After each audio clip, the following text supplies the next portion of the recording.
अब ये कुंभ क्यों लगता है, 12 वर्ष में एक बार क्यों आता है, इसका भी विज्ञान में आपको बताऊं। देखिए, विज्ञान साइंटिस्टों को, वैज्ञानिकों को आज पता चला कि बृहस्पति का चक्कर 12 वर्षों का होता है। हमारे ऋषि मुनियों को हजारों साल पहले पता लग गया कि जब बृहस्पति का एक चक्कर पूरा होता है, बृहस्पति की एक परिक्रमा जब पूरी होती है तो 12 वर्ष में पूरी होती है, और जब एक परिक्रमा बृहस्पति जी की पूरी होती है तब हमारे यहाँ एक कुंभ का आयोजन होता है 12 वर्ष में एक बार। दुनिया आज जानती है, ग्रह नक्षत्रों के बारे में आज बातें करती है। हमारे यहाँ पहले से कितना साइंटिफिक रहा है हमारा सनातन धर्म। हजारों साल से ये परंपरा चली आ रही है। जानते हैं कुंभ का मेला कब से चला रहा है? जब समुद्र मंथन हुआ, और समुद्र मंथन से जब सबसे पहले अमृत, सबसे अंत में अमृत निकला, तो उस अमृत की वो कुछ बूंदें आकर के 4 स्थानों पर गिरी। उन 4 स्थानों में एक स्थान है प्रयागराज। जब प्रयागराज जी में अमृत की बूंदें गिरी तो यहाँ पर अमृत की बूंदें इसी माह में इसी समय पर वह बूंदें जब आकर गिरी, तब से लेकर आज तक उसी तिथि पर उसी समय पर कुंभ का मेला लगाया जाता है। और कुंभ के मेले में हम सब दरस परस करते हैं गंगा मैया का, संगम का, क्योंकि कहा जाता है कि वो अमृत की जो बूंदें हैं, वह अमृत की बूंदें कहाँ हैं? आज भी वह अमृत की बूंदें हम सब के भीतर अमरता भर रही हैं। कौन सी अमरता? आज तक कौन व्यक्ति अमर हुआ? देखो, इस पूरे कथाक्रम को मैं आपको बहुत सहजता और सरलता से समझाऊं तो बहुत प्रेम से समझना पड़ेगा समुद्र मंथन को। अच्छा, एक बात बताओ, जब समुद्र मंथन हुआ तो सबसे पहले क्या निकला? अमृत निकला कि विष निकला? क्या निकला? पहले निकला विष, आखिरी में निकला अमृत। जब आखिरी में अमृत निकला तो क्या हुआ जानते हैं? आखिरी में अमृत जब निकला तो आखिरी में अमृत निकला ना, पहले क्या निकला? विष। इसका अर्थ है कि जो प्रयागराज में कुंभ लगता है, ये समाज को यह मैसेज देता है कि कुंभ का मेला अमृत की बूंदों के कारण मनाया जाता है, लेकिन इस अमृत की बूंदों तक पहुंचने के लिए पहले आपको उस विष से भी तो गुजरना पड़ेगा। कौन सा विष? जीवन में जब कठिनाई आए, जीवन में जब समस्याएं आए तो घबराना मत, क्योंकि उन कठिनाइयों के बाद, उन समस्याओं के बाद कामयाबी का अमृत भी आने वाला है। तो अमृत आखिरी में, विष पहले। आप किसी भी काम की शुरुआत करिए, पहले क्या निकलता है? पहले आपको बुराइयां मिलती हैं। आप बिजनेस करेंगे तो पहले असफलताएं मिलेंगी। आप पहले कुछ बड़ा सोचेंगे तो समाज कहेगा कि तुमसे ना हो पाएगा, समाज आपको कहेगा कि तुम्हारे बस का नहीं है। मतलब हर किसी अच्छे कार्य में सबसे पहले विष ही निकलता है। क्या निकलता है? पहले विष निकलता है, आखिरी में क्या निकलता है?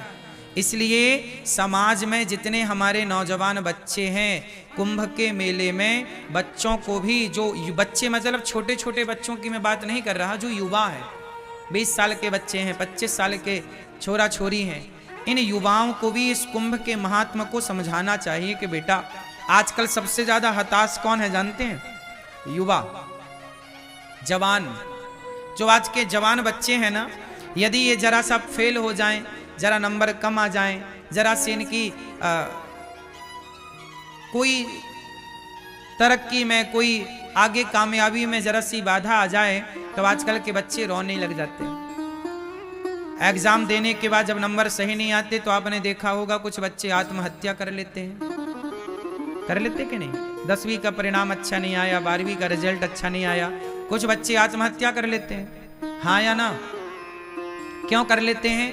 क्योंकि आप लोगों ने उन्हें ये नहीं बताया कि बेटा, आज यदि असफलता मिली है तो असफलता से घबराना नहीं चाहिए। आज असफलता मिली है तो प्रयास करते रहिए, कल कामयाबी भी तो मिलेगी, सफलताएं भी तो मिलेंगी। उस सफलता का सूचक है ये कुंभ, ये प्रयागराज। भाई, समुद्र मंथन हुआ था सतयुग में, आज चल रहा है कलयुग। इसके बीच में हजारों साल, लाखों वर्ष बीत गए लगभग, है ना? हजारों वर्ष बीत गए। कितनी सदियां बीत गईं, कितना कुछ बीत गया, आज तक ये कुंभ का सिलसिला चल रहा है। तो समाज को यही तो बताया जा रहा है कि बेटा यदि असफलता आई तो असफलता को ग्रहण किसने किया? जब समुद्र मंथन से जहर निकला तो किसने पिया? बोलो मेरी मां, किसने पिया? भगवान शंकर ने। भगवान शिव ने क्या पिया? विष पिया। शंकर जी ने पिया विष और देवताओं ने पिया अमृत। तो बताओ, देवता अमृत पीकर देवता बड़े भये कि विष पीकर शंकर जी बड़े भये? देवताओं ने पिया अमृत, देवता देव कहलाए। शंकर जी ने पिया जहर, तो देवाधिदेव महादेव कहलाए। अमृत पीने वाला बड़ा नहीं हुआ, विष पीने वाला बड़ा हो गया। इसलिए जीवन में असफलताओं का विष आए तो कभी घबराने की जरूरत नहीं है। असफलता भी सफलता की एक सीढ़ी है। असफलता भी सफलता की एक सीढ़ी है। इसलिए ये हमारा जो प्रयाग है, हमारा ये जो कुंभ का मेला है, कुंभ का मतलब होता है घड़ा, घड़े से छलकी हुई बूंदें अमृत की। अच्छा घड़ा, अच्छा ये बताओ, आपका शरीर भी तो एक घड़ा है। बोलो हाँ कि ना? अच्छा, आपके शरीर में यदि आपका शरीर एक घड़ा है, उदाहरण मान लो शरीर हमारा घड़ा है।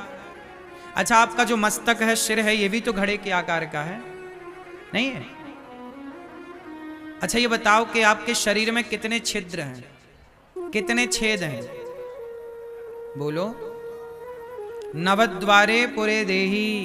कितने छिद्र हैं? वैसे तो रोम छिद्र करोड़ों हैं, बहुत हैं, लेकिन जो मुख्य छिद्र हैं वह 9 हैं। हमारे शरीर में कितने छेद हैं? 9। 2 आंख, 2 नाक, 2 कान, 1 मुंह। कितना हुआ? हो गए 7। 1 मूत्र द्वार और 1 मल द्वार, टोटल 9 द्वार का ये शरीर है। अच्छा मुझे एक बात बताओ कि एक घड़ा है और उस घड़े में 9 छेद हैं, और 9 छेद वाले घड़े में यदि पानी भरना है तो बताओ कैसे पानी भरेंगे? मैया आप बताओ। हैं? एक घड़ा है आपके हाथ में, माना कि उसमें 9 छेद हैं, अब पानी भरना है, बताओ कैसे भरेंगे? गंगा जी का जल भरना है, कैसे भरेंगे बताओ?